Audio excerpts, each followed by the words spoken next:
Vamos ver o comportamento da tabela. EC16H. Ok? Já começa que a EC16H, ela já tem aqui, olha, uma conexão com o banco de dados, né? E o campo de inserir a tabela, ele não é mais o primeiro campo. Então, muita gente que eu já vi, né, faz colocar CDOC aqui em cima. Realmente, você não vai ter sucesso nisso, tem que ser embaixo. Ok? Então, antes de rodar a tabela e eu mostrar os campos lá, olha só aqui, ó, definição de outer join, né? Eu posso ter, eu não tenho nenhum gravado aqui, deixa eu ver. Não tenho nenhum join gravado, mas eu posso clicar aqui para fazer a definição. Então, aquilo que eu falei para vocês, aparece aqui a tabela primária, aqui eu posso colocar, sei lá, tabela por meio de pagamento. Então, posso colocar aqui o nome da definição, eu coloco aqui o campo, se não me engano é o LCHS, se eu não me engano. Vou colocar meio de pagamento que fica mais correto.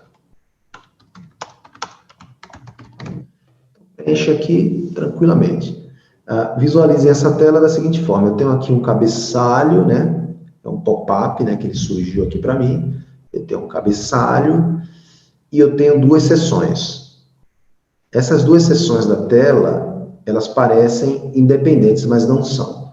Entenda que essa seção aqui, ela está no nível superior, tudo que eu colocar nela vai me habilitar essa seção aqui, que ela está no nível inferior. Como se fosse um folder dentro da primeira seção. Então, primeiro eu defino a tabela secundária, e aqui embaixo eu defino os campos, né, de seleção dessa tabela secundária que eu entrei aqui em cima. Então, eu já faço aqui, ó, clico aqui no papelzinho, ele abriu para mim a tabela, né? Coloco aqui o número dela aqui, pode ser 01. Aí eu posso, de repente, escolher uma tabela aqui, ó, BSIC. Se é meio de pagamento, eu vou colocar o meio de pagamento do contas a pagar. Então, conexão com o banco de dados, é isso aqui que estava faltando para mim, para eu poder finalizar de forma produtiva isso. Essas conexões aqui não funcionaram, eles não estavam buscando dado, mas não tem problema, para preencher isso aqui. Então, quando eu cliquei aqui em saída, olha o que ele aparece para mim, todos os campos da BSIC. Aí eu quero lá o meio de pagamento. Dei um Ctrl F aqui, por palpite meu, acho que ele está preenchido com o FRM de forma, né? É isso aqui. É o ZL, eu tinha dito CHS, né? O ZLSCH. Então, ainda bem que eu não apostei o meu palpite. Então, o campo meio de pagamento é o ZLSCH. Marco aqui do lado, depois que eu marco, eu vou clicar aqui, ó. Lembra que eu marquei na tabela secundária, já tem minha tabela primária, que foi aquela que eu entrei lá na tela. Marco aqui secundário e dou um clique aqui. Aí ele pegou a minha tabela e fez o quê? Anotou como tabela secundária selecionada. Evidentemente que você olha aqui embaixo, eu tenho um grid, né? Eu posso colocar muito mais tabelas aqui. E aí eu vou colocar o meu campo. Se eu estou falando de busca de dados, busca de documentos, necessariamente eu tenho que colocar aqui, né, todos os campos. Cadê? Book RS, deixa eu ver se ele está abrindo para mim. Papelzinho primeiro. Vou colocar aqui, ó, Book RS. Qualquer outro campo lá, tem que preencher esse aqui primeiro. Vou colocar mais um aqui. BLNR, que é o documento. Vou colocar mais um. Quem que é outro campo-chave? É o item, que é o Busei. Esses campos mudam, tá? Quando a gente coloca a CDOCA, você vai ter outra nomenclatura. Ainda não memorizei o que tem lá. Busei e o GEJA, né? Que é o ano. Então, são os campos-chave de um documento, né? E aqui eu posso dar o comando. Eu vou buscar uma constante, uma variável, um string. Eu posso colocar aqui uma referência. E aqui eu vou colocar, sei lá, de onde que eu vou buscar essa informação. Então, eu vou colocar aqui valores constantes, se eu tiver um documento específico, variáveis, referências, aí você escolhe. E aqui, se eu quiser, por exemplo, constante, eu vou ter que colocar o 2020. Se o Buzy é uma referência, não faz muito sentido para o Buzy ser uma referência, eu posso ter, por exemplo, o BOLR. Posso colocar como referência aqui, aí eu vou ter que escolher um outro campo. Eu não estou sabendo daqui dizer qual que é o campo da SEDOCA que eu colocaria, mas eu colocaria a tabela e o campo para ele buscar, seria a minha tabela primária.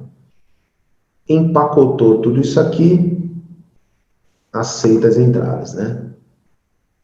Ele vai gravar. Evidentemente que o meu join ali estava completamente quebrado, né? Aquilo ali não ia funcionar. Mas é a forma correta de preencher. Eu não consigo fazer aquilo ali porque eu sei que o meu banco de dados aqui ele não está ativado aqui para esse ambiente de testes. Agora vamos ao que interessa. Eu vou exibir aqui, por exemplo, a SEDOCA, vejam que tem Ledger, empresa, ok? Então vou fazer uma execução. Vamos navegar um pouco no registro, depois eu vou mostrar ainda algumas funcionalidades que eu tinha mencionado da própria transação SC16H. Muito bem, aqui aparece Ledger, a empresa, ano, ok. Então, vamos lá ver aqui o tipo de transação, a operação de referência, aquilo que eu falei, né? Então, a operação de referência vai dizer quem deu origem a esse documento. Evidentemente, olha só, em carga de dados AS91, provavelmente do FI é o BKPF, né, documento contábil. Tem até um macete, né? Essa operação de referência aqui, se você mudar direto na tabela e colocar BKPF, você consegue se tornar dentro de FI, né? Mas não contem para ninguém que foi o que disse. E aí, tem muitas operações de referência que já tinham conexão com o GL, desde o tabela BSEG. O que muda aqui nessa história? A origem lá, por exemplo, que eu dei o exemplo da COEP, COBK, né, que aparece aqui, é o BKPF do FI, e o COBK, que ele não aparecia de forma alguma na BSEG, ele tinha a própria tabela. Então, essa grande mudança. Uma outra grande característica que tem que se mencionar é número de documento. Tá? Então, o número de documento que eu gero aqui para o FI, ele não vai ser o número de documento do registro. Então, o número de documento do registro, ele pode ter mais de um número de documento. Eu vou voltar a uma tela, eu vou entrar numa empresa que eu sei que está mais fácil de buscar lançamentos ali de custo, né? Achar um lançamento de custo ali. E você necessariamente tem que configurar dentro do CO também a numeração de documentos lá. Né? Você vai ter que fazer a numeração. Ativo fixo também tenho que fazer a numeração? Tem que fazer, porque ele vai gerar um documento diferente do contábil. Né? Então, principalmente o custo, né? O documento 23 dentro de FI é o que estava gerando a reclassificação. Existe uma transação OBA7 que você cria e define os tipos de documento, você tem que escolher o tipo de documento para a operação COFI. Eu sei que como default ele vem com o 23 associado ao CO. Então, achou 4 ocorrências aqui, ok? Aqui a operação de referência, como eu falei, o COBK. Se você bate o olho, aqui não é BSEG, né? É a SEDOCA, mas se você bate o olho na tabela contábil, que é a SEDOCA, e vê uma referência de CO, você já sabe que é o Universal Journal funcionando aqui, né? Então, aqui é o próprio documento de referência. Esse documento aqui, ele é o documento, também não é um campo novo para ninguém, tá? Esses campos aqui, se você abrir um documento lá, FB03, vocês vão ver lá que vai aparecer a operação de referência, que é o AWTYP, o documento de referência, que se você até der 2 cliques nele, ele vai te levar lá no documento original. Então, não é novidade para ninguém. A grande novidade, repito, é a mistura do FI com o CO. Eu tenho aqui do lado o documento de FI e aqui o documento de CO no mesmo registro da tabela. Ok? É aqui que você busca a informação. Para finalizar aqui, olha só, uma demonstração só do que a gente viu de funcionalidades da tabela. Deixa eu só ver se ele vai me funcionar, que é o grupo, pronto. Está escrito grupo, né? Mas entenda, deixa eu ver se o documento traz aqui, que são os sets. Olha, apareceu até como se a gente estivesse na GS 01, 2 ou 3, né? Para visualizar os sets. Então, ele aqui, eu não sei se tem nenhum set disponível, tem sim, eu criei algum aqui, ó. Criei, por exemplo, o BONR.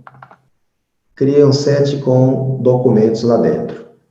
Quer dizer, ele faz o papel do campo de seleção. Talvez uma utilização como essa, em que eu estou aleatoriamente buscando documentos, não vai ter funcionalidade. Como eu dei uma aplicação para vocês, dá para ver aqui o conteúdo de sets que estão sendo usados em regras, né? Então, é uma facilidade que você tem aí. O que mais? Eu tenho totalização, eu tenho agrupamento de saldos. O agrupamento não faz sentido para qualquer campo, né? O agrupamento faria sentido, por exemplo, empresa. Então, eu agruparia por empresa e aí ele ia trazer esses totais. Sequência. A sequência ficou bem mais fácil. Deixa eu ver se eu enxergo aqui, ok. Então, a sequência você sai definindo manualmente aqui, né? Então, posso botar 10. Então, 10 não, né? Já pulou demais. Eu posso botar um 5 aqui, um 4 aqui. Então, aí eu defino essas sequências. Então, são as melhorias aí desse 16H que dá para vocês irem explorando. Confesso que o que é mais interessante nessa tabela é que ela tem o join, dá para fazer. É uma tabela, a CEDOCA, nesse 16H, eu estava falando da própria transação da tabela. Ela é mais rápida, ela é H, né? E da própria CEDOCA você tem ali todos os registros confiáveis.